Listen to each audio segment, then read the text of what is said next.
Ay nako, talaga naman. Simula pa lang ng araw ko, malas na agad.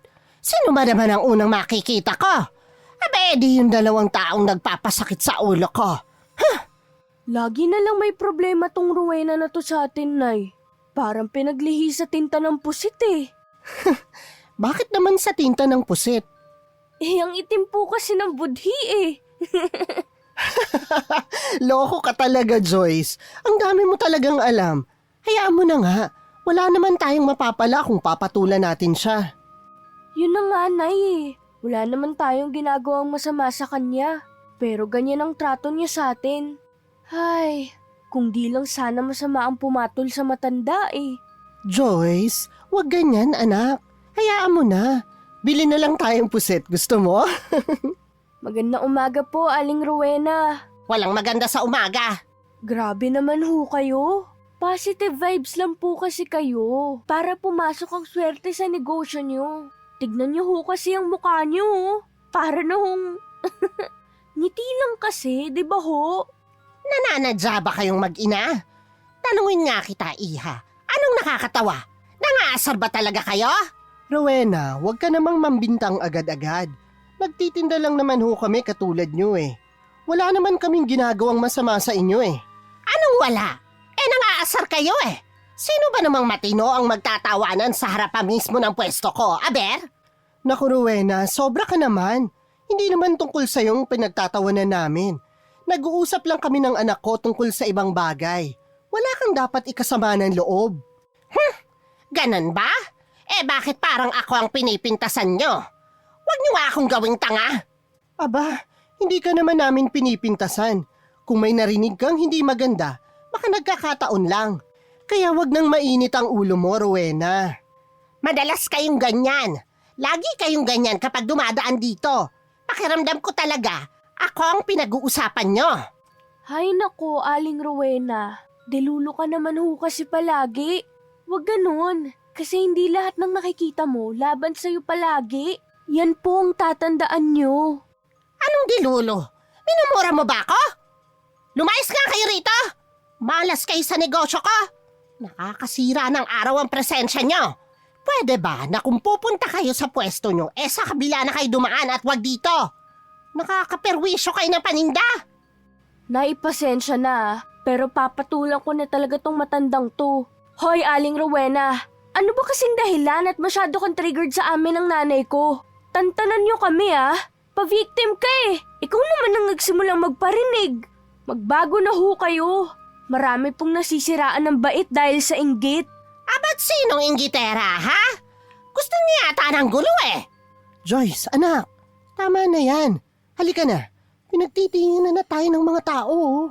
Hindi, Nay. Nangaano talaga tong matandang hukluban na to eh. Napaka-inggitera. Lagi tayong inaaway wala naman tayong ginagawang masama sa kanya. Ako? Matandang hukluban?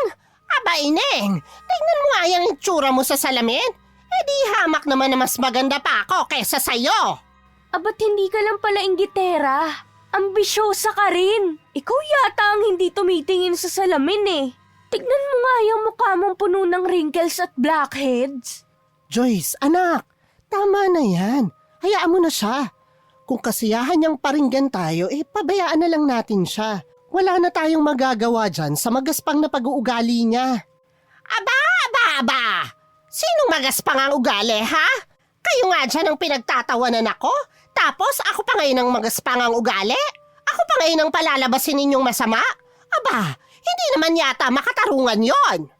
Talaga ba, Aling Rowena? Hindi ba't ikaw ang nagsimula ng gulo? Ikaw ang nagpaparinig sa amin na nagmamagaling kami. For your information po, Aling Rowena, matagal na po kaming magaling. Baka po ikaw dyan ang hindi magaling kasi may sakit ka sa pag-iisip. Masyado kang praning na kesyo pinagtatawanan ka namin. Kung hindi ka lang kasi sana chismosa at inggitera, baka naging magkaibigan pa ho tayo. Abay, kung kayo rin lang ang magiging kaibigan ko, salamat na lang. Wag ho kayong mag-alala. Hindi rin naman ho namin pinangarap na maging kaibigan kayo. Kaya quits lang. Kung ako sa inyo, intindihin niyo na lang po yung mga paninda niyo nang makarami kayo ng benta. Tara na po, Nay. Ganon? Napakatalas talaga ng dila mo, bata. Hindi pa ako tapos sa inyo. Joyce, tandaan mo yan. Ano po bang gusto niyo mangyari? Gusto niyo po bang palakihin to? Kasi kung oo, sabihin niyo na para tapos na tayo. Ngayong ginigigil mo ko, talagang papatulang kita matanda ka eh. Joyce, tama na yan. Hindi na natin kailangan tong pahabain pa. Tara na, umalis na tayo rito. Hindi, Nay. Di mo po ba narinig? Pinagbabantaan niya na tayo. Oo na, tama na. Tara na, anak. Hindi nyo pa ako lubusang kilala. Hindi nyo ako kaya. Sige, subukan nyo lang. Anak, wag nang patulan ng ganyan. Wag kang magpadala sa init ng ulo mo. Hayaan mo na lang siyang magnit-ngit mag-isa dyan. Pero Nay, hindi na tama to. Hindi na ako papayag na lagi na lang tayo ginaganito. Oo, pero minsan, ang pinakamagandang laban ay ang hindi tinutuloy. Tara na. Sige, umalis na kayo.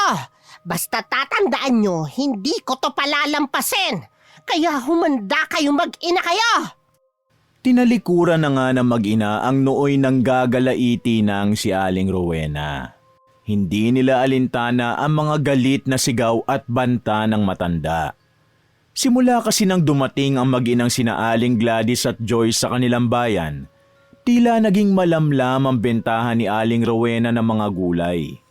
Dati-rati, halos hindi magkanda-ugaga si Aling Rowena sa dami ng mga mamimiling tumatangkilik sa kanyang pwesto. Pero ngayon, ang mga paninda niya ay naiiwang halos hindi nababawasan.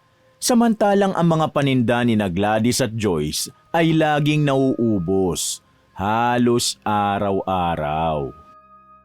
Kaya naman gano'n na lamang ang matinding pagkainis ni Aling Rowena sa mag-ina. Pakiramdam niya, sinadya ng mga ito na agawin ang kanyang mga suki, na dati-rati sa kanya lamang bumibili. Hindi niya matanggap na tila bumaliktad ang sitwasyon. Ang dati niyang mga suki, ngayon ay mas pinipiling mamili sa mga bagong dating. Para sa kanya, parang ipinagkanulo siya ng mga tao sa kanilang bayan. At ang mga dahilan ng lahat ng ito ay sina Gladys at Joyce. Alam mo, Nay, nasobrahan na talaga yung si Aling Rowena, no? Dati nagpaparinig lang siya sa atin tapos ngayon, sinisita na talaga tayo. Wala naman tayong atraso sa kanya. Hayaan mo na, anak. Gaya nga ng sinasabi ko palagi sa'yo, hindi sa lahat ng oras aayon sa atin ang panahon. Pero hanggat maaari, piliin pa rin nating maging positibo sa buhay. Sabi nga, if life gives you lemons, make lemonades. Sa bagay, Nay, tama naman ho kayo. Pero kahit na maasim yung si Aling Rowena, hindi ko siya gagawing lemonade, no? Nakakadiri. Pambihira ka talagang bata ka. Niliteral mo naman eh. Isa ang asim na mukha niya sa tuwing nakikita niya tayo eh. Mas maasim pa nga yata siya sa lemon. Ay naku bata ka. Ewan ko sa'yo. Ang dami mo talagang alam. O siya, kaya na ang tricycle. Mag-tricycle na lang tayo at gabi na. Delikado na sa daan. Sige po, Nay. Buti na lang naubos ulit yung mga paninda natin, no? Doon na lang tayo bumaba sa may ihaw-ihaw, Nay. Para makabili na rin tayo ng ulam. Parang gusto kong kumain ng inihaw na balon-balunan sa kaisaw ngayon eh. Siya, sige. Ikaw ang bahala. Buti na lang, laging malakas ang benta natin, no? Kaya nga, Nay eh. Kaya nga ikaw, ha?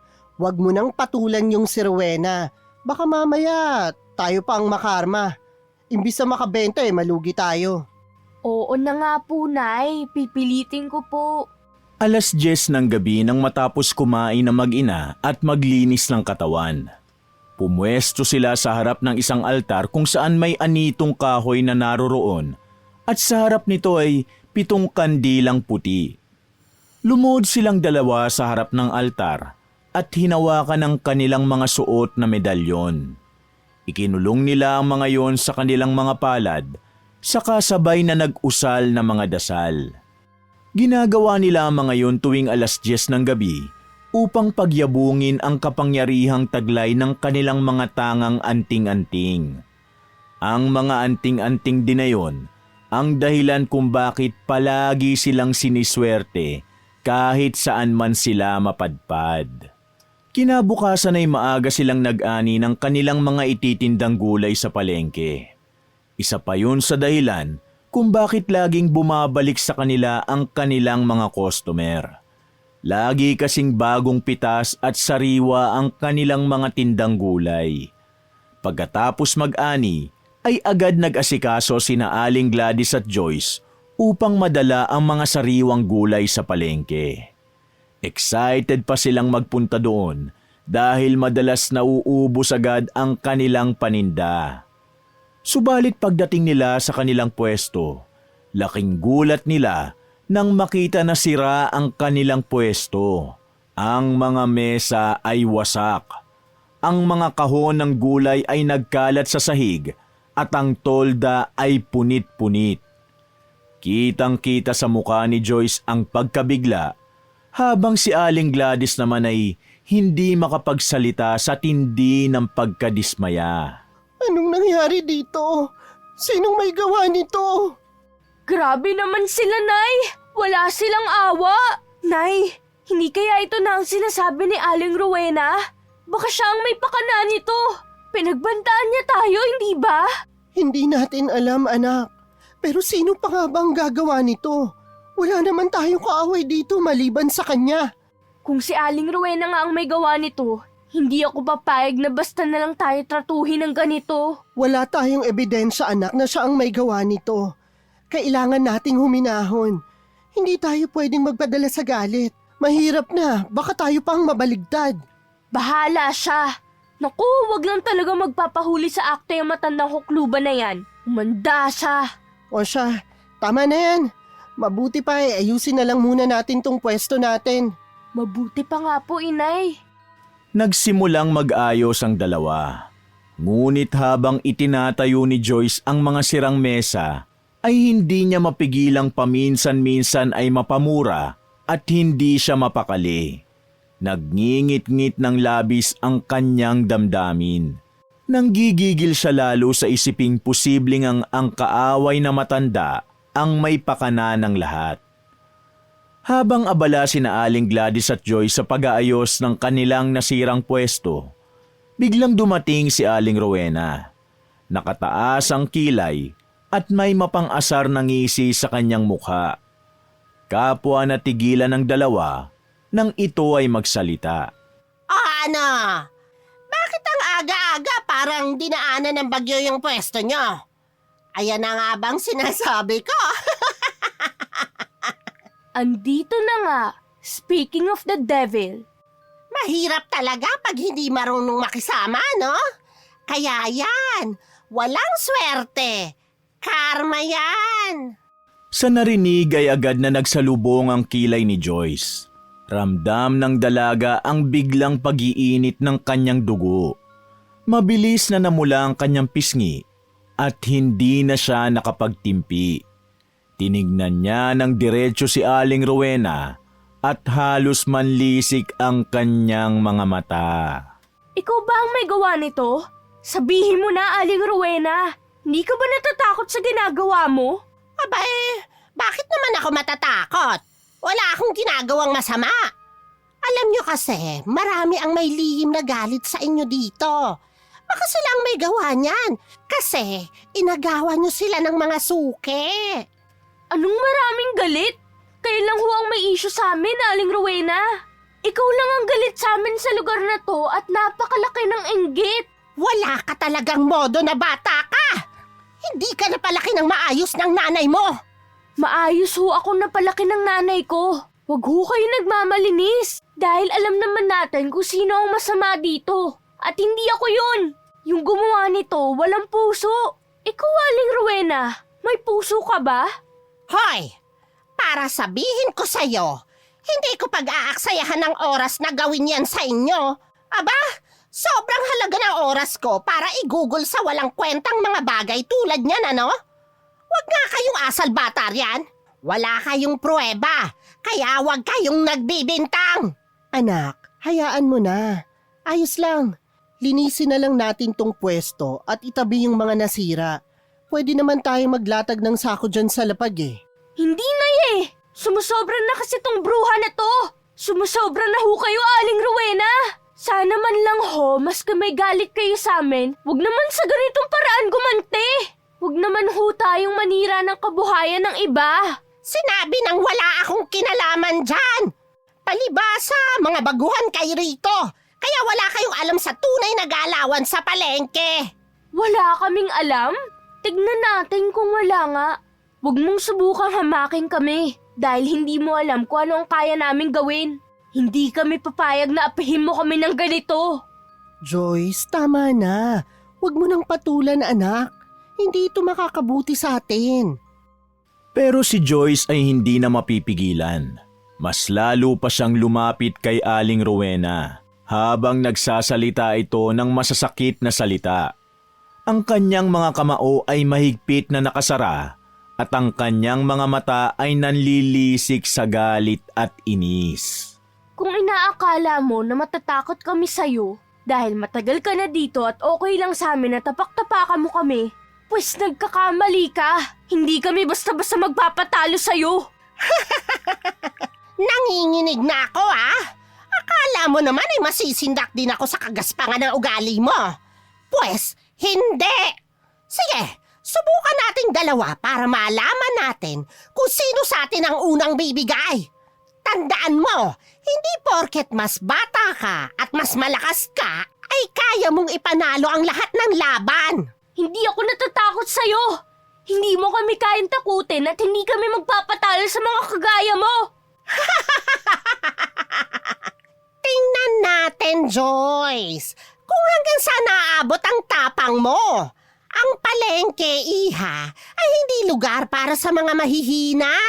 Kaya humanda ka. Tumalikod na si Aling Rowena at bumalik na sa kanyang pwesto. Matatalim ang mga tinging iniwanan niya sa mag-ina. Nanatiling nakatayo si Joyce at nanginginig sa galit. Hinawakan nito ang braso ng anak at pilit na pinakakalma. Tama na, Joyce. Wala tayong mapapala sa ganyang galit. Hayaan mo na siya. Hindi natin kailangan bumaba sa level niya. Hindi nakaligtas kay Joyce ang matatalas na tingin sa kanya ng matanda. Alam niyang na mga oras na yon ay hindi na ito nagbibiro. Ramdam niya ang negatibong enerhiya ng babae simula pa lang. Akala niya ay masama lang talaga ang budhi nito at toxic. Pero napagtanto niya at nararamdaman niyang may kakaiba sa katauhan ng babaeng itinuturing silang kaaway. Ngunit kahit ganon, ay pinakinggan na lamang niya ang ina. Tumigil na siya at pinilit na pakalmahin ang sarili niya. Itinabi na nila ang mga nasira at inilagay sa bandang likuran ng tindahan. Tinastas nila ang mga gilid ng malinis na sako para lumapad, saka yon inilatag ni Aling Gladys sa lapag. Kinuha naman ni Joyce ang isang sako ng kanilang mga panindang gulay at doon inilagay sa sako. Sa paglipas ng oras, nagsimulang dumagsa muli ang kanilang mga suki na tila ba hindi naapektuhan ng kanilang sitwasyon. Sa katunayan, mas dumami pa nga ang bumili sa kanila, lalo na nang makita ng mga tao ang sira-sira nilang tindahan. Maraming nakasimpatya at naawa sa kanila. Sa kabila ng lahat, nakangiti si Joyce habang abala sa pagtitinda. Alam niyang nasa likod nila ang kanilang mga suki. Halos 4 na oras lang ang kanilang ginugol sa pagbebenta. At bago pa man sumapit ang tanghali, ubos na ang kanilang mga tinda. Masayang tinulungan ni Joyce ang kanyang ina na magligpit. Nay, nakaka-proud, diba? Hindi ko akalain na mauubos natin lahat ng paninda natin kahit ganito na ang nangyari. Oo nga, anak. Akala ko nga kanina lugi na tayo dahil sa nangyari sa tindahan. Pero buti na lang at nandyan pa rin ang mga suki natin. Palaging sumusuporta. Kaya nga po ang babait po nila. Hindi ko akalain na mas marami pang bibili ngayong araw. Basta nay, hindi tayo susuko. Alam ko na may mas matindi pa tayong pagdadaanan sa susunod. Pero kaya natin. Tama ka, anak. Basta magkasama tayo, walang makakapigil sa atin. Tsaka alam mo, mas masarap ang pakiramdam kapag alam mong nakuha mo ang tagumpay anak ng marangal at walang halong kasamaan. Speaking of kasamaan, Nay, wala ba tayong gagawin sa sumasalbahe sa atin? Ang Diyos na ang bahalang magparusa, anak. Kahit kaya naman natin silang matukoy at maparusahan? Hindi tayo ang magpaparusa sa kanila, Joyce. Hindi dapat. Para namang walang kwenta pala itong mga binigay sa atin kung ganun, Nay. Anak, ang mga ibinigay sa atin, dapat gamitin natin para iligtas ang sarili natin at para tumulong sa ibang tao. Hindi para gamitin sa paghihiganti. Ang mabuti pa, umuwi na tayo at nang makapagmerienda ka. Gutom lang yan, anak. Gutom lang, ha? Kung alam mo lang, Nay, kanina pa kumukulo ang dugo ko. Hindi lang tong tiyan ko. Alam ko, anak. Pero tandaan mo, hindi tayo kailangang bumaba sa antas nila. Hindi tayo katulad ni Rowena. Mas mabuti pang mag-focus tayo sa mga plano natin para sa tindahan. Tsaka ang mahalaga, hindi tayo nalulugi, di ba? Oo nga, Nay. Pero sana may mangyari din sa kanya. Darating din ang hustisya sa tamang panahon, anak. Ang importante ngayon, okay tayo. Magpatuloy lang tayo, anak, sa isang buhay na marangal at walang inaapakang ibang tao. Ay, sige na nga, Nay. Ayoko na munang isipin yun. Uwi na tayo. Tumango si Aling Gladys at magkasama silang naglakad pa uwi. Pagdating sa bahay, magmerienda na tayo, ah. Parang naririnig ko na yung halo-halo na hinihintay ka. Sige, Nay. Total, panalo naman tayo ngayon kahit paano eh. Masaya ang dalawa at hindi nila napansing dumaan na sila sa tapat ng tindahan ni Aling Rowena. Lingid sa kanilang kaalaman, ang mga mata nito ay nanlilisik na nakatitig sa kanila mula sa loob ng kanyang pwesto. Inis na inis ang matanda. Hindi mapakali sa nakikitang kasiyahan ng mag-ina. Pakiramdam niya ay tila ba pinagtatawanan siya ng mga ito dahil sa kabila ng kanyang ginawa upang masira ang kabuhayan ni na Aling Gladys at Joyce, patuloy pa rin ang magandang bentahan ng mga ito. Pwisit kayo? Hindi kayo ang dapat na nananalo. Hindi kayo dapat ang pinupuntahan ng mga suki ko. Humanda kayo, may araw din kayo sa akin. Makikita nyo at uunahin kita, Joyce. Kung hindi sa bentahan, sa ibang paraan kita pababagsakin. Nagpatuloy sa kanilang paglalakad sina Joyce at Aling Gladys. Hindi alintana ang banta sa likuran nila. Ang araw na yon para sa kanila ay isang tagumpay, ngunit lingid sa kanilang kaalaman ay may nag-aabang na panganib na hindi nila inaasahan. Pagka-uwi ng mag-ina, si Joyce ay agad na dumiretso sa bakery para bumili ng merienda. Pagdating sa bakery, patingin-tingin siya sa mga tinapay na nakadisplay sa estante. Iba't ibang klase ng tinapay ang kanyang pinagpipilian. Mga pandesal, ensaymada at mamon. Iniisip niya kung anong bibili nila para sa kanilang merienda. Habang abala siya sa pagpili, bigla siyang napalingon nang maramdaman ang pagdating ng isang lalaki. Moreno ito, matangkad, at may matikas na pangangatawan. Napatingin si Joyce sa lalaki.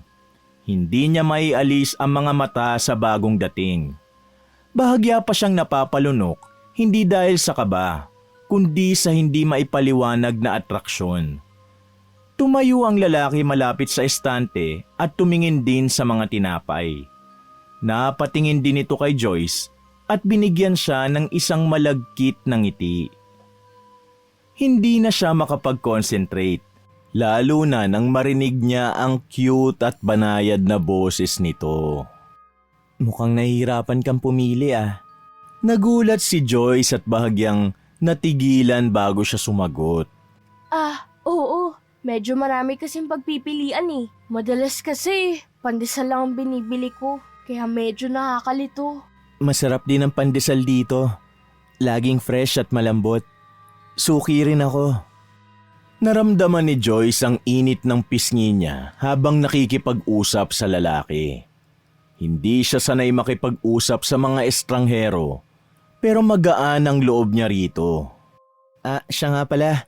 Ako si Ronald. Joyce! Ako naman si Joyce. Nice to meet you, Joyce. Dito ka rin ba sa malapit nakatira? Oo, malapit lang. Nagbebenta kami ng gulay sa palengke. Kami ni nanay. Nakipagkamay sa kanya ang lalaki. Pagkaabot niya ng kamay rito, ay doon talagang naramdaman niya ang pag-iinit muli ng kanyang pisngi. Ilang araw na rin niyang nakikita at sinusulyapan ng palihim ang lalaking nasa kanyang harapan. Nakontento na siya sa palihim na pagkakaroon ng paghanga rito. Dati hindi niya alam ang pangalan nito, kaya hindi niya maitago ang kilig ng mga oras na yon nang malaman ang pangalan ng kanyang crush ay Ronald. Bonus pa na nakamayan niya ang lalaki. Ngunit biglang nagbago ang kanyang emosyon nang marinig ang sumunod na sinabi nito. Alam ko na, kayo siguro yung nababalita na nasira yung tindahan. Oo, kami nga yun. Tama ka. Ganun ba? Sorry Grabe naman yung gumawa nun sa inyo, no? Siya nga pala, madalas din ako sa palengke nung wala pa akong pasok. Tinutulungan ko ang nanay ko. Basta't wala akong ganap, nandun ako sa palengke. Kilala mo ba si Nanay Rowena? Yung pwesto nyo alam ko malapit lang dun eh. Nanay mo si Aling Rowena? Oo, mabuti naman at magkakilala pala kayo. Nang marinig ni Joyce ang pangalang binanggit ni Ronald, ay naglaho ang lahat ng kilig na nararamdaman niya. Pakiramdam niya ay para siyang nabuhusan ng isang timbang malamig na tubig. Napakabilis na nagbago ng kanyang emosyon mula sa kilig hanggang sa pagkadismaya. Sa loob-loob niya, hindi niya inasahang ang lalaking matagal na niyang sinusulyapan at lihim na hinahangaan ay anak pala ng babaeng kanilang kaaway. Grabe. Malas naman. Ano yun? Wala. Ate, bigyan mo na lang ako ng hopya, 30 lang. Ito po yung bayad, salamat. Pagkatapos nun ay hindi niya na tinapunan ng tingin ng binata hanggang sa naibigay na sa kanya ang tinapay na binili niya. Sige Ronald, uwi na ako Nice meeting you. Diyan ka na. Nagmadali siyang umalis at hindi niya nanilingon pa ang lalaki. Sa isip niya ay kinakastigo niya ang sarili. Kinakausap niya ito habang siya ay naglalakad.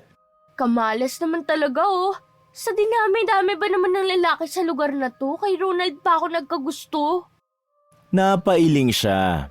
Naiinis siya hindi lang sa sitwasyon kundi maging sa sarili niya.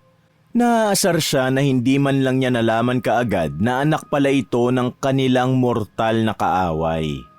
Pakiramdam tuloy niya ay pinaglalaruan siya ng tadhana. Kung kailan pa ako nagkagusto, sa maling tao pa. Hay, buhay. Wala na talaga to, Joyce. Pero, ayos lang yan. Agad na niyang binilisan ang paglalakad upang makarating na agad sa kanilang bahay. Pagka-uwi ni Joy sa kanilang bahay, agad napansin ni Aling Gladys ang pagkasimangot ng anak. Halatang wala ito sa mood. Hindi tulad kanina na masigla at masaya pagkagaling nila sa palengke. O anak, anong nangyari sa'yo? Kanina lang masaya ka. Bakit ngayon parang Biyernes Santo yung mukha mo? Wala po, Nay. Ayos lang po ako. Kung ganon, ano ba kasi yun? Nay, yung crush ko po si Ronald nakipagkilala sa akin sa bakery. Biglang nagulat si Aling Gladys.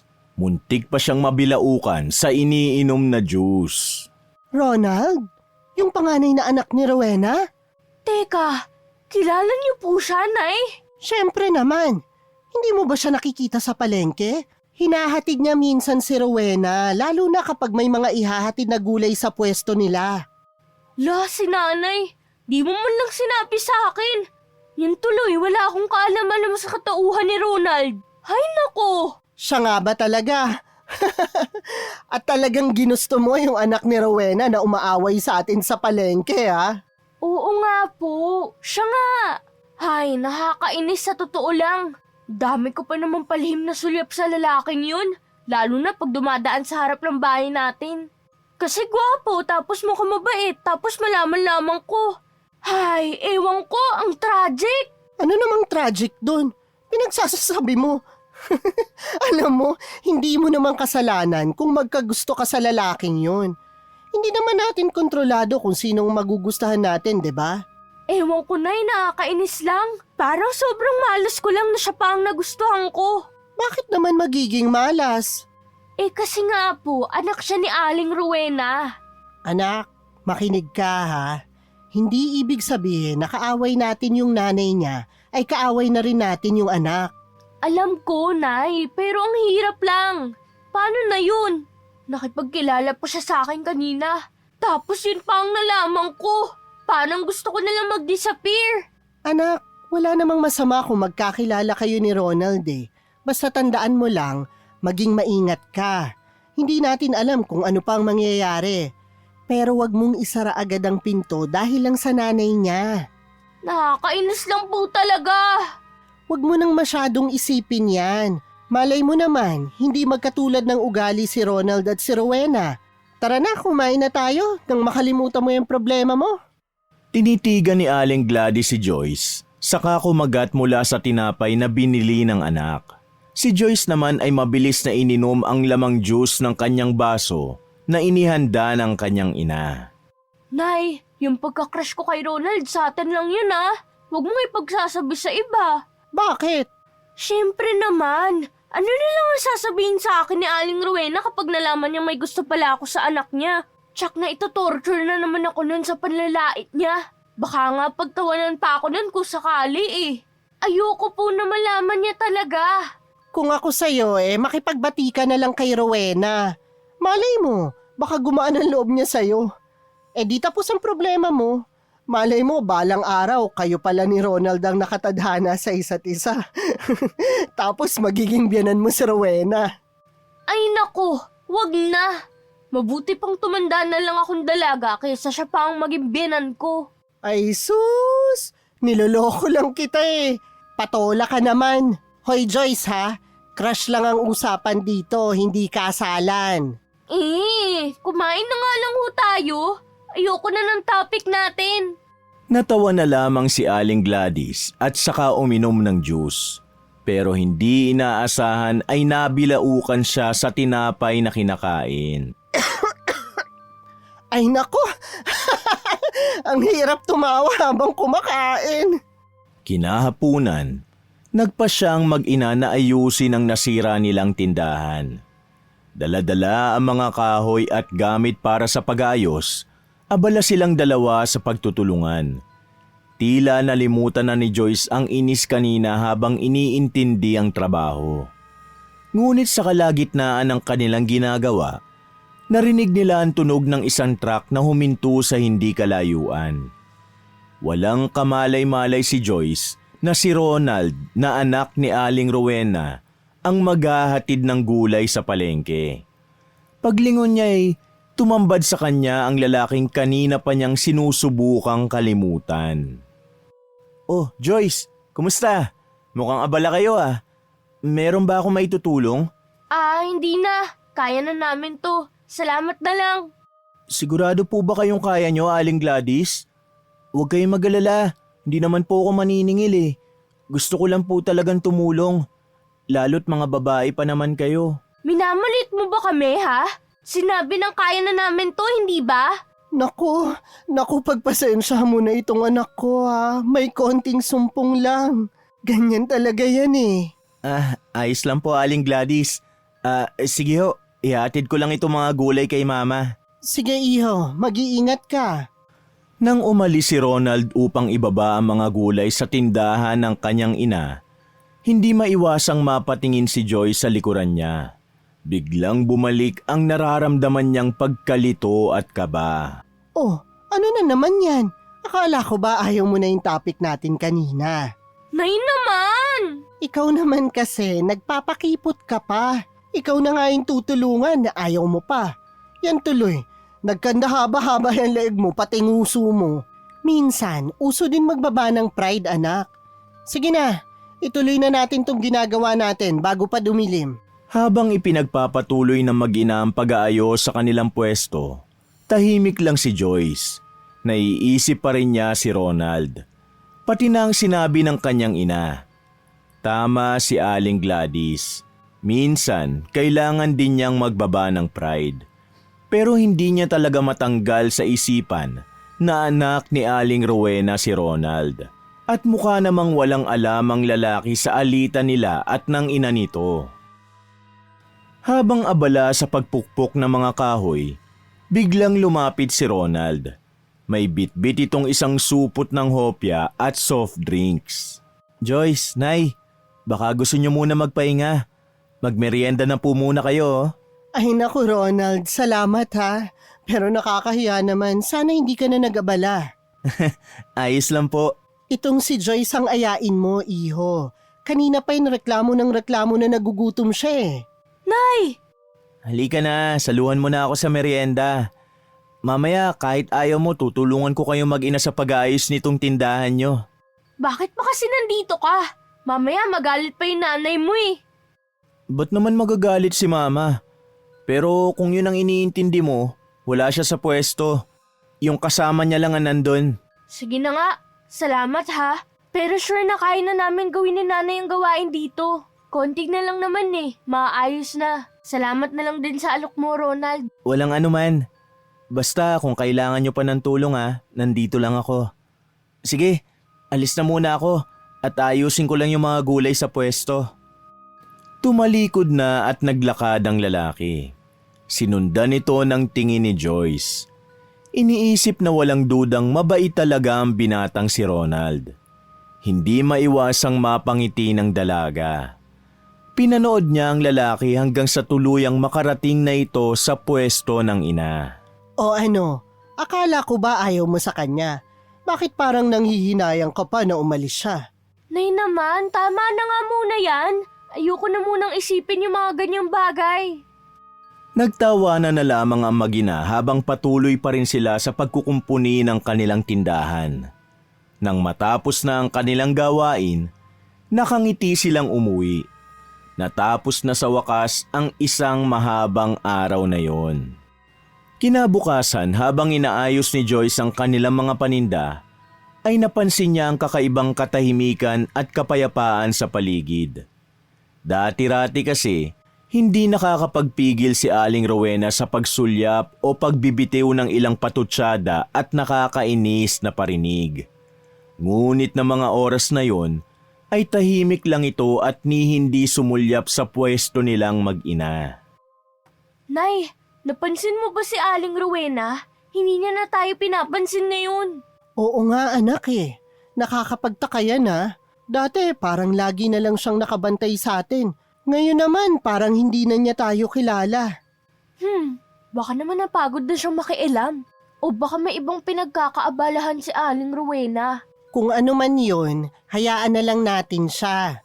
Ang mahalaga, may katahimikan tayo ngayon. Magpasalamat na lang tayo at mukhang nagbago na siya ng isip. Opo, pero nakakapanibago eh. Ikaw talaga, puro kakapilyahan. Pero Nay, alam mo parang kinakabahan ako sa pananahimik niya. But feeling ko may masamang mangyayari. Di ba kapag may parating na bagyo tapos tahimik at payapa ang paligid, maaaring mas malakas ang bagyo at mas nakakatakot. Paano kung ganyan yung matandang hukluban na yan, Nay? Anong gagawin natin? Natatakot ka ba sa maaari niyang gawin sa atin? Protektado tayo, anak. Kaya ipanatag mo na yung loob mo at mag-focus ka na lang sa trabaho. Ilang araw ding nanahimik ang buhay ng mag-ina. Hindi sila ginagambala ng matabil na dila ni Aling Rowena na para bang bigla na lang naglaho ang interes ng matanda sa kanila. Mas tahimik at mas maayos ang kanilang pagtitinda sa palengke. Ngunit isang umaga, nagulat si Joyce nang dumating sila sa kanilang pwesto at naabutan si Ronald na siyang nagtitinda sa tindahan ng kanyang ina. Pagdaan nila sa pwesto nito, ay agad silang binati ng binata. Magandang araw po, Aling Gladys. Hi, Joyce. Magandang umaga, Ronald. Nasaan si Rowena? Si Mama po. May sakit kasi siya eh. Hindi nakapunta ngayon. Kaya ako po muna ang nagbabantay dito. Napatingin si Joyce kay Ronald. Hindi niya maiwasang maawa nang marinig ang balita tungkol kay Aling Rowena. Kahit pa may hindi magandang pinagsamahan ang kanilang pamilya. Ganun ba? Sana gumaling na siya agad, Ronald. Oo nga eh. Kaya ako na muna nga hawak ng tindahan namin habang nagpapagaling si Mama. Napatingin si Joyce sa kanyang ina na tila nagtataka rin. Hindi niya alam kung dapat bang magpasalamat sa ilang araw ng katahimikan o mag-alala sa posibleng iniisip ni Aling Rowena habang nagpapahinga. Teka, may biko kaming dala ni Joyce. Gusto mo ba? Pasensya na ho, Aling Gladys. Wala pa po kasi akong benta eh. Kaya wala pa ho akong pambayad dyan sa kakanin nyo. Nako, iho. Wala itong bayad. Niluto talaga ito ni Joyce para may kainin kami habang nagtitinda. Pamatid gutom, kumbaga. O siya, eto, kunin mo na. Masarap yan. Naku, nakakahiya naman po. Pero hindi ko na po tatanggihan to ah. Medyo nagugutom na rin po kasi ako eh. Salamat po, Aling Gladys. Tikman mo. Tapos sabihin mo nga kung pasado na sa panlasa mo ang luto ng anak ko. Walang duda, Aling Gladys. Masarap nga. Naks naman, Joyce. Magaling ka pala magluto ah. Sa sarap nito. Pwede ka na mag-asawa. Naku, Ronald. Wala pa yun sa level na pang-asawa. Tsamba-tsamba lang yan. Walang halong biro. Masarap naman talaga ang biko na niluto mo. Alam mo, ang swerte ng mga nakapaligid sa'yo. Kasi masarap ka na magluto, tapos napakasipag mo pa sa tindahan. Hindi maiwasan ni Joyce ang mapangiti kahit pa nagbibiro sina Ronald at ang kanyang ina. Napansin niya ang pagtitig ni Ronald habang kinakain ang kakanin at tila may kung anong kilig na dumadaloy sa kanya. Pero agad din niyang iniwas ang tingin at pilit na pinapanatili ang kanyang composure. Ayaw niyang magpahalatang naaapektuhan siya. Nagpatuloy si Ronald sa pagkain habang patuloy din ang biruan nila. Si Joyce naman ay nagkunwaring abala sa pag-aayos ng mga gulay. Kahit ang totoo ay hindi mawala-wala ang mga ngiti niya. Pero sa kabila ng mga tawa at saya ng kanilang pag-uusap, hindi pa rin maiwasan ni Joyce na muling maisip ang masalimuot na koneksyon nila ni Ronald. Ang pagiging anak nito ni Aling Rowena. Natigil lamang ang pagbibiroan ng tatlo nang may bumiling babae sa pwesto ni Ronald. Nahalata ni Joyce na nagpapakyut ito. Kaya naman nairita ang dalaga at pinanlisikan niya ng mata ang babaeng customer. Bagamat hindi naman niya masisisi ito kasi totoo namang napakagandang lalaki ni Ronald at pansinin talaga ng kababaihan. Halos lahat na makakita rito ay mabibighani. Habang abala si Ronald sa pakikipag-usap at pagsisilbi sa babaeng customer, pasimpleng sumulyap si Joyce sa kanila na lalo pang nagpainit ng kanyang pakiramdam. Nakita niyang nakangiti si Ronald habang sinasabi nito sa customer ang presyo ng gulay. Tila ba may sariling mundo ang babae. Naglalaro-laro pa ng buhok ito at kumikindat-kindat. Hindi tuloy mapigilan ni Joyce ang magseryoso at huminga ng malalim. Aba anak, tigil-tigilan mo yung kangunguso mong ganyan. Kapag yung nguso mo tuluyang sumayad sa lupa, hindi na talaga magkakagusto sa'yo si Ronald. Sige ka, ikaw rin. Yung totoo, Nay. Nagsasawa na ba kayo sa pagmumukha ko? Bakit parang binibenta niyo naman po ako sa lalaking yun? Anak, gusto ko lang na maging masaya ka. At kung si Ronald ang makakapagpasaya sa'yo, sino ba naman ako para humadlang, di ba? Kahit pa kaaway natin si Aling Rowena? Labas naman kayo ni Ronald sa inis ni Rowena sa atin. Iba si Ronald, anak. Sigurado kung hindi siya katulad ng nanay niya. Tsaka, baka bumait na rin niyang si Rowena sakaling maging kayo ni Ronald. Sus, para namang sigurado na kayo na magkakagusto nga sa akin yun. Sa gwapo nun, hindi pa ako sure, Nay Tignan niyo nga po yung pananamit ko at postura. Kesa sa mga babaeng halos ipagdukdukan na yung sarili nila sa kanya. Malayong malayo po. Sa tingin ko, old school pa rin ako, Nay. Tsaka hindi ko po priority yan. Pinapaliwanag ko lang sa'yo, anak. Diyan masusukat kung totoong ang mahal ka ng isang tao o katawan lang ang habol niya sa'yo. Saka di hamak naman na mas matino ka kesa sa mga yun. Huwag mo ibaba ang sarili mo masyado. Para namang wala kang bilib sa jeans natin yan eh. Si Nanay talaga, oh. Oo na po, maganda ka na. Iyang kaso, kay tatay ako nagmana. Ikaw kutis labanos habang ako naman kulay putik. Dalagang Pilipina. O diba? Kung hindi ka pala rin kay Ronald, di sa afam ka na lang. Kahit bumawi man lang ng kulay sa mga apo ko. Nay naman eh. Biro lang. Asikasuhin mo na muna yung si Manang at isasalansan ko lang tong iba pa nating paninda. Sa hindi inaasahang pagkakataon, alas 5 na ng hapon na ubos ang paninda ni na Aling Gladys at Joyce. Medyo naging matumal ito dahil yung mga babaeng customer nila ay lumilipat sa pwesto ni Ronald. Kaagad na inayos ni Joyce ang mga kahon at nilinis ang tindahan. Sakto namang nagsasara na rin ang kanyang pwesto ang binata. Aling Gladys, pauwi na ho kayo? Ay hindi, kakarating pa lang namin. Heto nga ngayon pa lang kami maglalatag ng paninda. Ha? Naku Ronald, pagpasensyahan mo na. Hindi ko na naman napainom ng gamot. Ayos lang po Aling Gladys. Pauwi na rin po ako. Sumabay na lang po kaya kayo sa akin. May dala po akong tricycle. Naku, wag na. Makakaabala pa kami sa iyo eh. Saka baka makita pa kami ng bungangera mong nanay. At mapagkamalan pa ako nilalandi ka, no? Grabe ka naman kay nanay. Bungangera talaga. Pasensya na kung nasusungitan ka ni nanay. Nasa menopausal stage na kasi yon kaya ganon. Bungangera naman talaga eh. Kahit hindi naman inaano, feeling niya lagi siya yung pinag-uusapan. Anak, ano ba? Tigilan mo nga yan. Ayos lang po yun. Marami nga po talaga yung ganyan ang tingin sa nanay ko. Pero mabait po yun saka maalaga. Talagang madali lang uminit ang ulo. Pero mabait po siya. Pasensya na, Ronald. Hindi ko sinasadyang sabihin yung mga sinabi ko. Kalimutan mo na yon. Tara na po. Ihahatid ko na kayo sa bahay nyo. Dahil mapilit ka, sige na nga. Wala na ring nagawa si Joyce kundi ang sumang-ayon lalo na nang makita niya ang nakangiting si Ronald na agad hinawakan ang mga gamit nila sa pagtitinda. Napangiti si Aling Gladys at natutuwa sa pagiging mabait sa kanila ng binata. Kumusta naman ang araw mo, Joyce? Parang ang tahimik mo buong hapon Okay lang, medyo pagod lang siguro. Pero salamat ha sa tulong mo ngayon. Wala yun.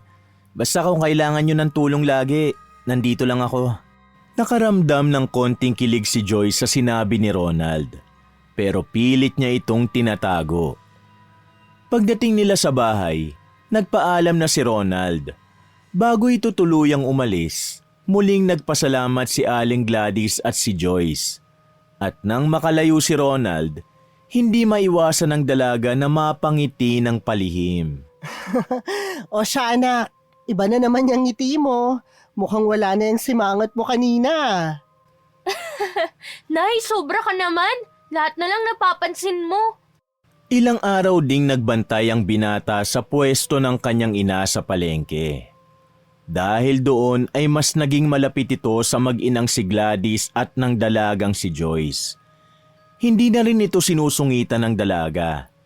Lagi na ring sumasabay ang dalawa sa tricycle at kung minsan ay sa truck na dala ni Ronald.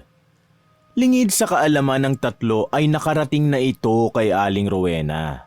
Kaya naman isang beses, papauwi na sana ang tatlo at akmang sasakay na sa tricycle ni Joyce, ay may biglang humatak ng kanyang buhok.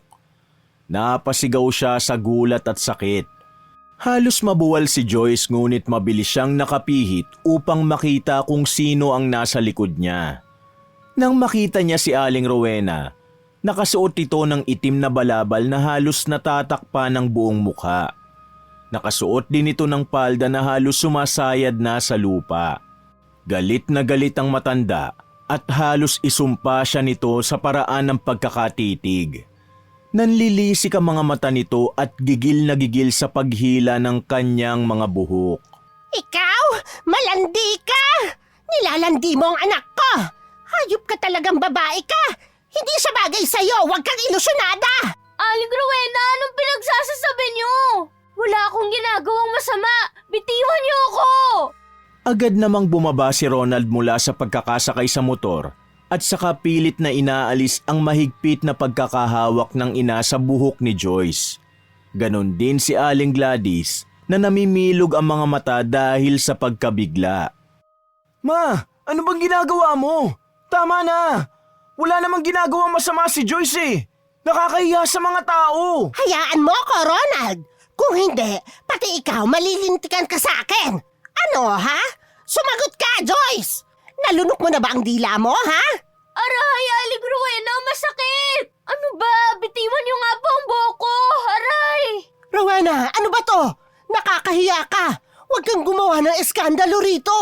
Hindi ako papayag na masungkit ang anak ko ng sino mang galing sa pamilyang walang modo! Layuan mo ang anak ko kung hindi! Tama na, Ma! Tama na! Nakakahiya na! Hinatak ni Ronald ang ina palayo kay Joyce na nakatingin lang habang nanginginig pa sa takot at galit. Si Aling Gladys naman ay agad na tumabi sa anak at pinapatahan ito. Tinitiyak na wala itong natamong pinsala. Hayaan mo na siya, anak! Huwag mo nang patulan ang ganyang klase ng tao! Si Ronald ay nahihiyang humarap kay Joyce at sa kanyang ina.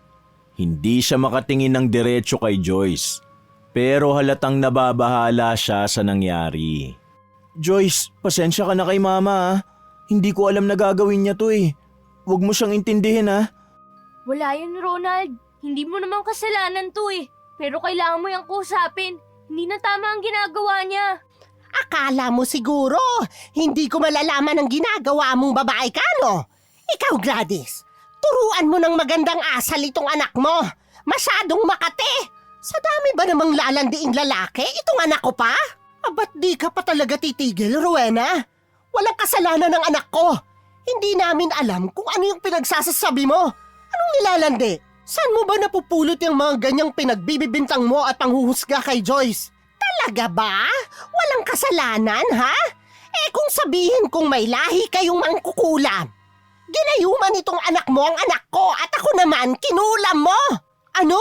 Kinulam? Hindi ako mangkukulam, Rowena. Nagkakamali ka. Kailanman, hindi namin pinangarap na ibenta ang kaluluwa namin sa demonyo para lang makasakit ang kapwa. Hindi namin gawain yon. Tumawa ng malademonyo si Aling Rowena. Marahang inalis niya ang itim na balabal na tumatakip sa kanyang mukha. Nang makita ni Aling Gladys ang itsura ni Aling Rowena, napasinghap siya sa sobrang gulat. Hindi niya inaasahan ang nakakatakot na anyo nito. Tadtad ng galis at bukol ang mukha nito. Nang alisin niya ng tuluyan ng balabal, nakita ng lahat na maging ang kanyang katawan ay may mga sugat din at bukol.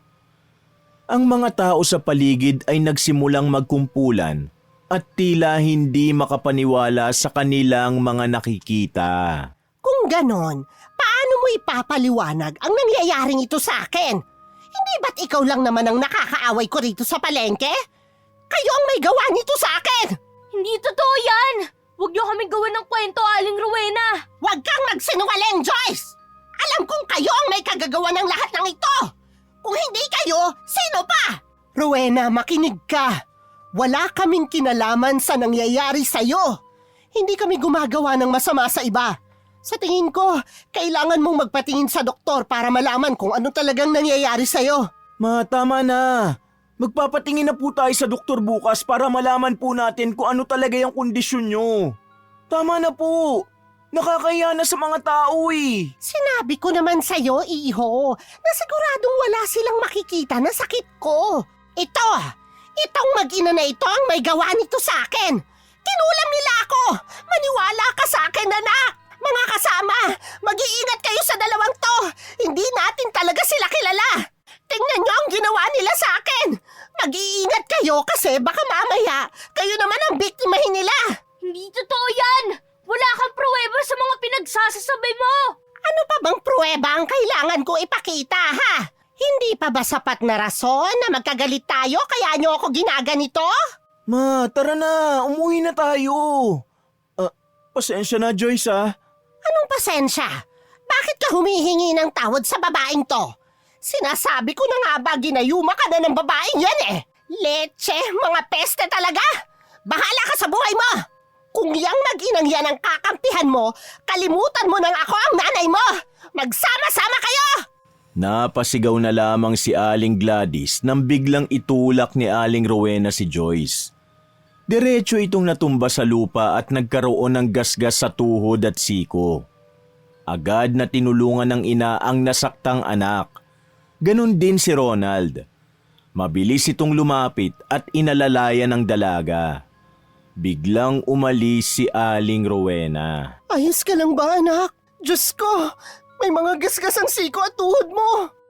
Ayos lang po, Nay. Malayo naman po ito sa bituka eh.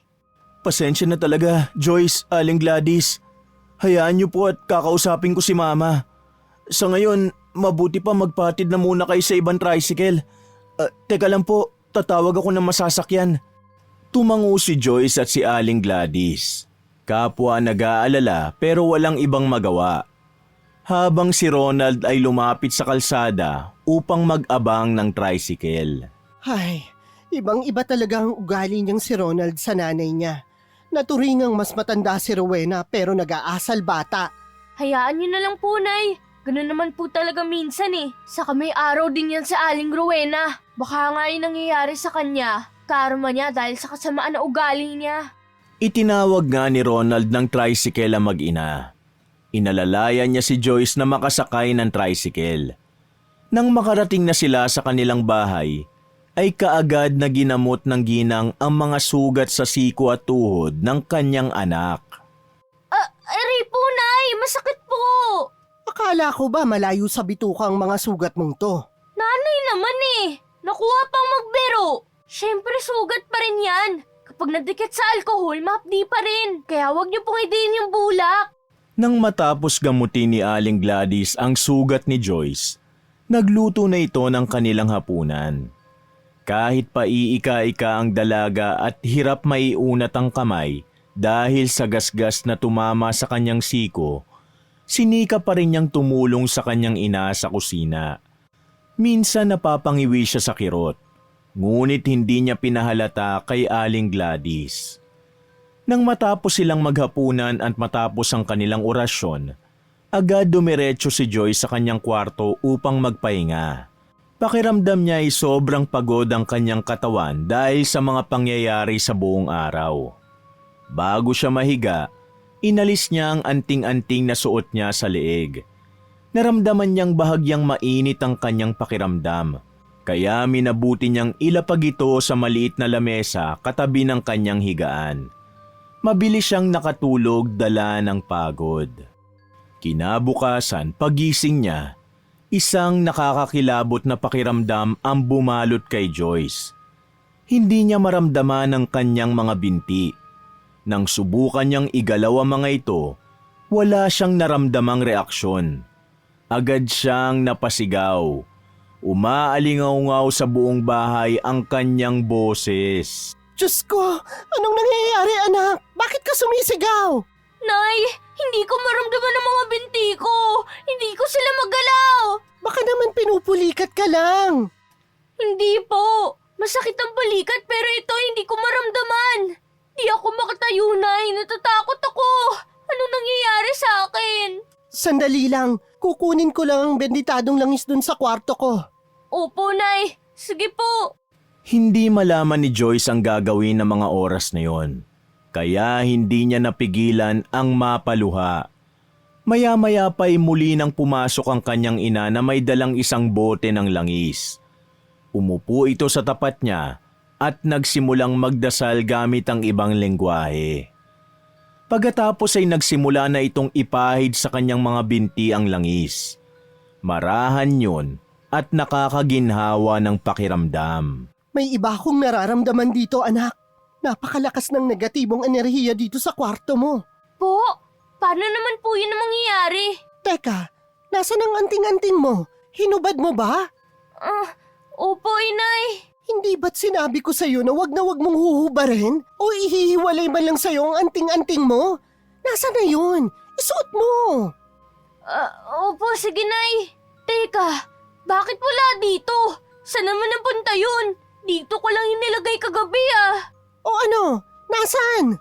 Nakaramdam ng kakaibang kaba si Joyce ng mga oras na yon. Sa pagkakatanda niya kasi, ay doon lang naman niya inilagay ang anting-anting niya sa lamesita, ngunit heto at hindi niya na mahagilap. Nay, dito ko lang po inilagay kagabi. Hindi ko po alam kung bakit nawala. Paano naman mawawala yun, anak? Tayong dalawa lang naman ang tao rito. Saka bakit mo pa kasi hinubad? Anak naman hindi ka kasi nakikinig sa mga sinasabi ko. Pasensya na po, Nay. Hindi yun dapat mapunta sa kamay ng kung sino lang. Magagalit sa atin ang kalikasan. Hahanapin ko na lang po. Paano? Kaya mo na bang tumayo? Maayos na bang pakiramdam mo? Susubukan ko po. Sinubukang igalaw ni Joyce ang kanyang binti, pero hindi pa ito talagang bumabalik sa dati nitong lakas. Labis ang panginginig nito habang sinusubukan niyang itaas. Hindi mo pa kaya, anak. Sige na, ako na lang maghahanap. Hinanap nga ni Aling Gladys ang anting-anting, pero nasilip niya na ang lahat ng sulok ng bahay ay hindi pa rin niya yon nakikita. Pagbalik niya sa silid ng kanyang anak, ay napansin niyang may tumubo sa mukha ng dalaga. Yan ang abang sinasabi ko Ayan at may tumutubo ng kung ano dyan sa mukha mo. Nanlaki ang mga mata ni Joyce na sinulya pa ng sarili sa isang salamin na nakasabit sa dingding. Doon ay nakita niya ang mga maliliit ngunit nanunubig at namumulang mga sugat sa kanyang mukha. Animoy bulutong tubig. Nay, ano to? Hindi po kaya pinakulam ako ni Aling Rowena para gantihan ako? Anak, wala tayong sapat na pruweba na siya nga ang may gawa nito. Hindi pwedeng basta natin siya pagbintangan nang wala tayong sapat na ebidensya. Kaya niyo pong malaman kung sino po ang gumawa nito, di ba? Baka may paraan po kayo. Titignan ko kung anong magagawa ko. Agad na pumasok si Aling Gladys sa kanyang kwarto upang kunin ang mga kandila. Paglabas niya ay nilagay niya ang mga ito sa harap ng anito sa kanilang altar, saka isa-isang sinindihan. Lumuhod siya at umusal ng mga dasal. Gamit ang anting-anting na nakasuot sa kanyang palasingsingan, ay unti-unti itong umangat at tumuro kung saan. Nagkatinginan na mag-ina, saka nagsimula ng maglakad si Aling Gladys. Dito ka muna ha. Ituturo sa akin ang anting-anting kung sino ang may kagagawa nito.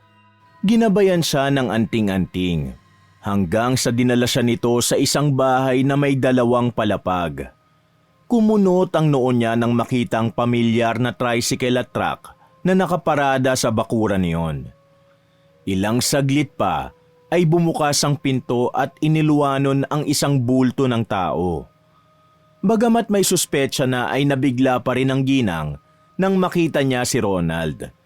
May kung anong kinuha ito sa tricycle niya at saka pumasok na rin kaagad sa loob ng bahay. Mabilis na bumalik siya sa kanilang bahay at ibinalita agad kay Joyce ang natuklasan. Sabi ko na nga ba siya ang may gawa nito sa akin. Kailangan makita na natin agad ang anting-anting. Dahil kung hindi, malaya nilang maibibigay sa yung anumang sumpa na gusto nilang gawin sa'yo. Pero nasan? Sigurado naman kung dito ko lang sa tabi ko yun nilagay. Nakakapagtakang bigla na lang yun nawala. Baka may kumuha. Malaking problema nga kapag napasa kamay ng isang masamang mangkukulam ang anting-anting na yun. Magagalit sa iyong kalikasan dahil hindi mo iningatan ang binigay nila sa'yo. Maaaring hindi ka na ulit nila gawing tagapangalaga ng anting-anting. Mawawala na ang kakayahan mo bilang isang antingera, anak. Wala naman pong kaso sa akin yun, Nay. Hindi mo alam ang sinasabi mo, Joyce. Ngayong wala na sa'yo ang anting-anting, hindi ka natitigilan ng mga masasamang nilalang. Ikaw na ang magiging pain nila sa akin para magapi o matalo ako bilang isang antingera. Hindi nila tayo patatahimikin, anak. Ang anting-anting lang naman po ang habol nila, di po ba?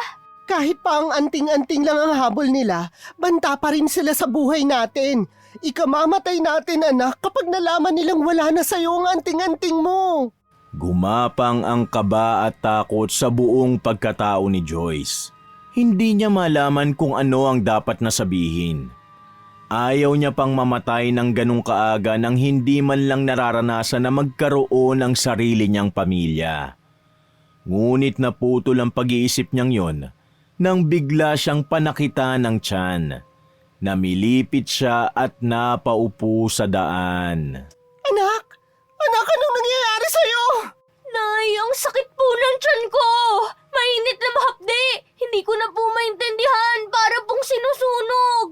Sa pagdaan ng mga araw ay palala ng palala ang mga nangyayari sa dalaga. Nariyang tubuan siya ng mga bukol sa katawan at nagnanaknak na rin ang kanyang mga sugat. Gabi-gabi rin siyang dinadalaw ng bangungot na naghahatid sa kanya ng takot. Dahilan upang naisin niya na lang na huwag matulog. Nay, hindi ko na po kaya! Sobra na ako nahihirapan! Gusto ko nilang pong mamatay! Huwag mong sabihin yan, anak. Huwag kang mawala ng pag-asa. Pasasan ba't gagaling ka rin? May awa ang Diyos sa atin at kailanman hindi mananaig ang kasamaan kaysa sa kabutihan. Pero ayaw ko na po nito, Nay. Napapagod na po ako. Hindi lang ang katawan ko, kundi ang isip ko. Suko na po ako, Nay. Mas mabuti na lang po sigurong mawala na ako. Hindi ako papayag, anak. Gagawan natin ang paraan yan. Gagawin ko ang lahat, mapagaling ka lang. Halos 3 araw nang hindi nakakapagbenta ng gulay ang mag-ina. Si Joyce, bagamat nakakalakad na, ay hindi pa rin humuhupa ang mga sugat at bukol na natamo niya. Abala sila sa ginagawa nilang ritual ng pagpapagaling nang biglang may kumatok sa kanilang bahay. Binuksan yun ni Aling Gladys at bumungad sa kanya ang taong hindi niya inaakalang dadalaw sa bahay nila. May dala itong isang bugkos ng bulaklak at pagkain na nakalagay sa supot. Magandang araw po sa inyo, Aling Gladys.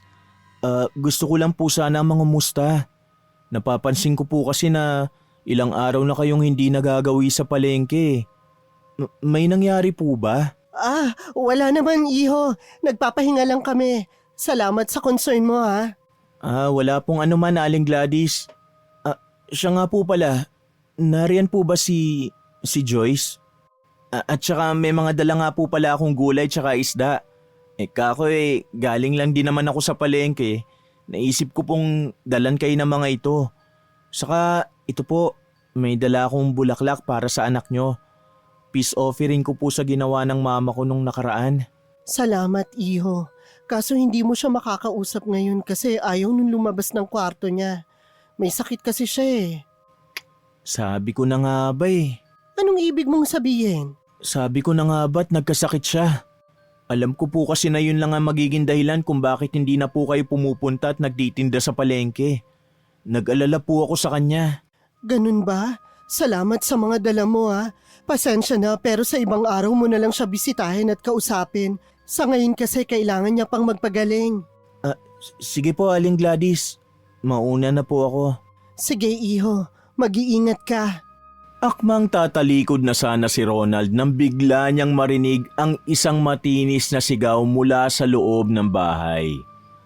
Nag-alalang napatingin sa kanya si Aling Gladys bago ito tumalilis papasok sa isang kwarto.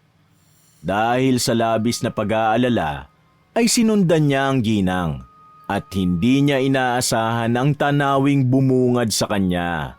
Si Joyce na halos hindi na makilala dahil sa dami ng mga sugat at tila bulutong na halos punuin na ang katawan ng dalaga.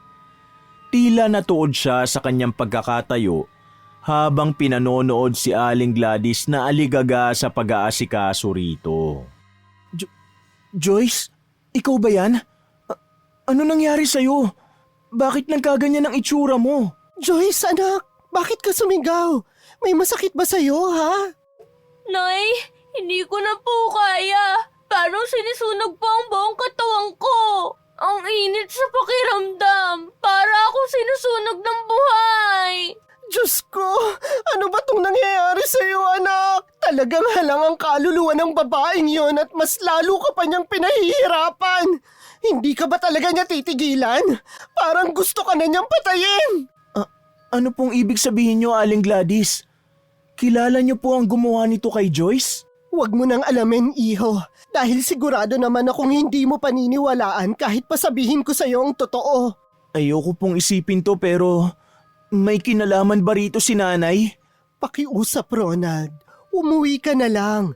Baka mamaya kapag nalaman ng mangkukulam na narito ka ay mas masahol pa ang ipataw niyang kulam sa anak ko. Hindi ko kakayanin kapag may masamang nangyari kay Joyce kaya pakiusap, umuwi ka na muna. Pasensya na po sa panghihimasok ko, Aling Gladys. Pero kung ano man po ang maitutulong ko, gagawin ko po. Umalis ka na muna. Hayaan mo na lang muna ako sa pag-aasikaso sa anak ko. Sige na. Walang nagawa ang binata kundi ang umalis. Lingid sa kaalaman ni Aling Gladys ay hindi dumiretso ng uwi si Ronald. At sa halip ay tumungo ang binata sa bahay ng isang magaling na albularyo na nakatira sa kabilang baryo. Kinabukasan, dala ang mga pangontra sa kulam, ay muling bumalik ang binata sa bahay ng mag-inang antingera. Oh Ronald, bakit bumalik ka? Hayaan po ninyo akong tumulong. Heto, may dala akong mga pangontra sa kulam. May basbas yan ng isang magaling na albularyo. Ang sabi niya, kailangan niyo pong maisuot to kay Joyce nang sa ganun makaya niyong gapiin ang mangkukulam. Tatablahin po nito ang mga sumpang ipinataw kay Joyce at doon na kayo kumuha ng pagkakataon upang kalabanin ang mangkukulam. Ha? Anong ibig mong sabihin? Hindi pa po nagkamali kahit kailan si Tata Manuel. Alam niyang isa kayong antingera. Kaya lang dahil sa malakas ang mangkukulam, hindi niyo alam kung paano ito kakalabanin, lalo na't buhay ni Joyce ang nakasalalay rito. Ang sabi ni Tata Manuel, may takot pong bumabagabag sa puso niyo kaya hindi po matibay ang ginagawa niyong ritual upang pigilan ang kulam. Nahulog ang panga ni Aling Gladys dahil sa mga sinabi ng binata. Aminado naman siya sa kanyang sariling may agam-agam nga siya sa kanyang kakayahan bilang isang antingera. Pinanghinaan siya ng loob sa isiping hindi niya kayang iligtas ang anak mula sa kinakaharap nitong kapahamakan.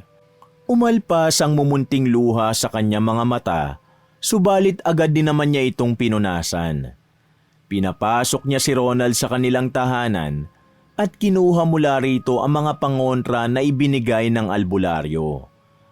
Isinuot niya ang isang pulseras na may palawit na maliit na kahoy. May nakaukit ditong mga letra na hindi niya mawari kung anong lengguwahe. May isang kwintas din itong binigay na may palawit naman na isang pangil ng puting aswang. Mukhang tumatalab nga ang mga pangontra. Mahimbing na ang tulog ni Joyce. Maraming salamat sa iyo, iho. Walang anuman po yun, Aling Gladys. Sige po, mauna na po ako . Dadalaw na lang po ulit ako bukas. Sige Ronald, mag-iingat ka sa pag-uwi.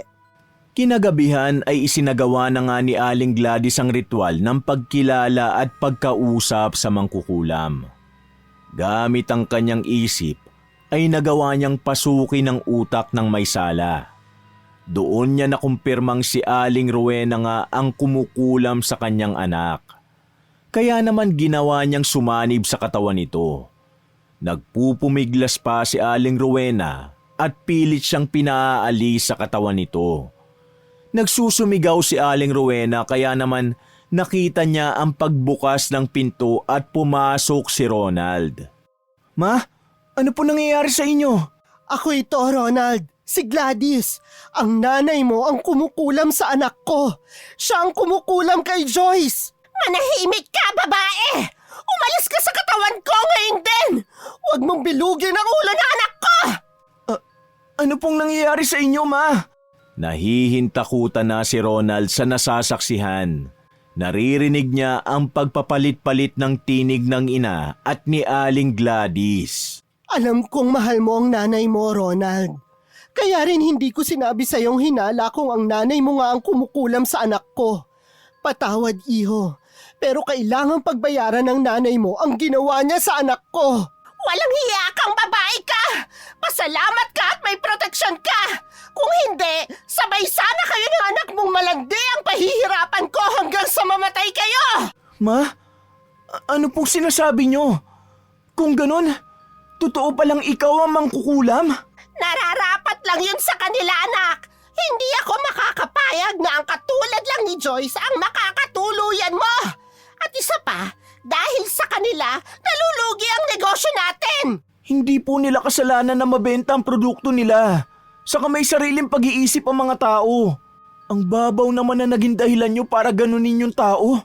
Ano ba, ma? Nasa tamang katinoan pa ba kayo? Huwag mo nang ipagtanggol ang babaeng yon. Nilalandi ka niya. Walang galang, walang respeto sa akin.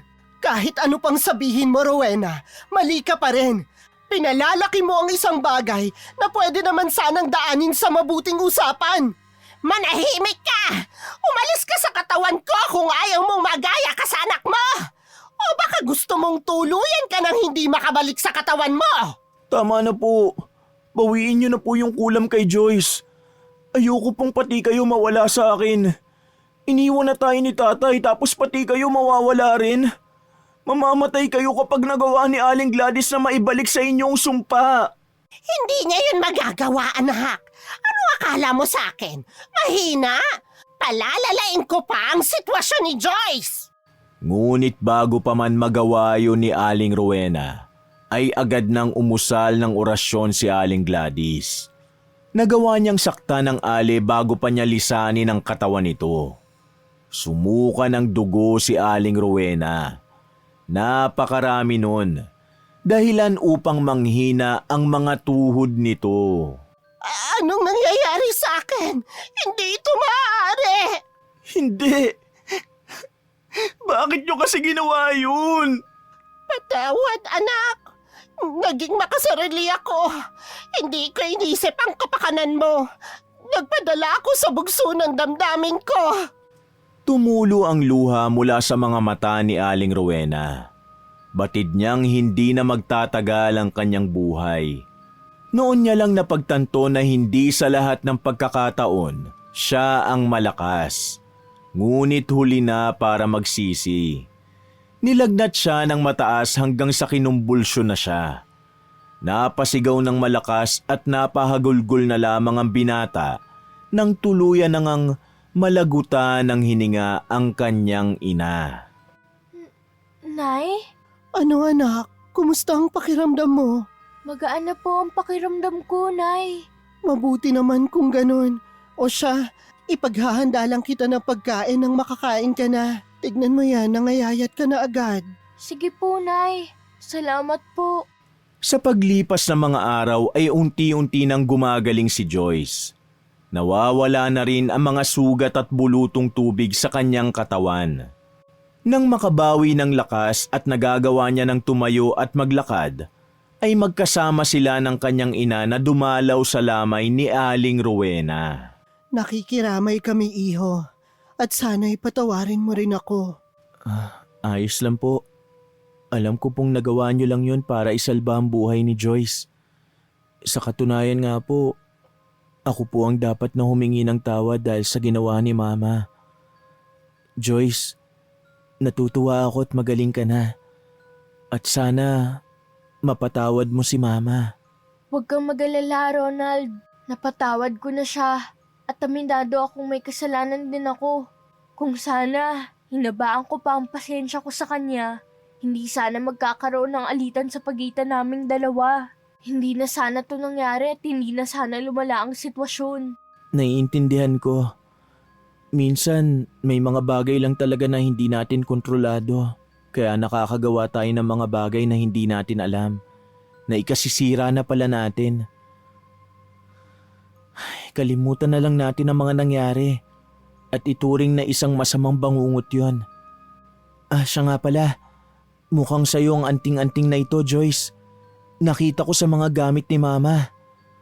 Pasensya na talaga. Makaraan ng ilang linggo mula nang mailibing si Aling Rowena, tuluyan ang bumalik sa normal ang buhay ni na Joyce at Aling Gladys. Isang umaga habang nagtitinda sila sa palengke, may narinig silang balita tungkol kay Ronald. Ayon sa mga kakilala, ibinenta na nito ang kanilang bahay at lupa.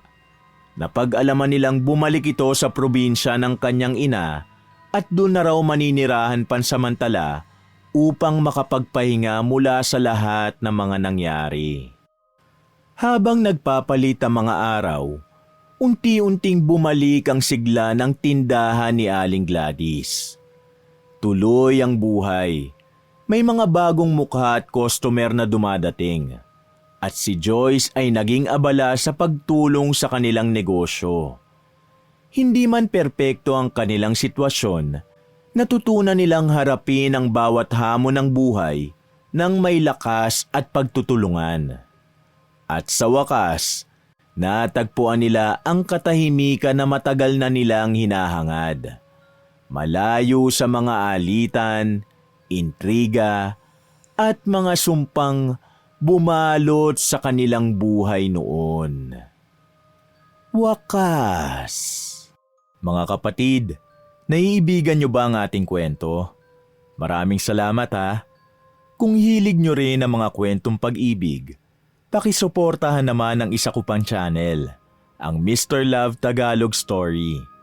At paki-comment na rin kung taga saan kayo, para naman alam ko kung hanggang saan umaabot ang mga kwento ko. Salamat uli!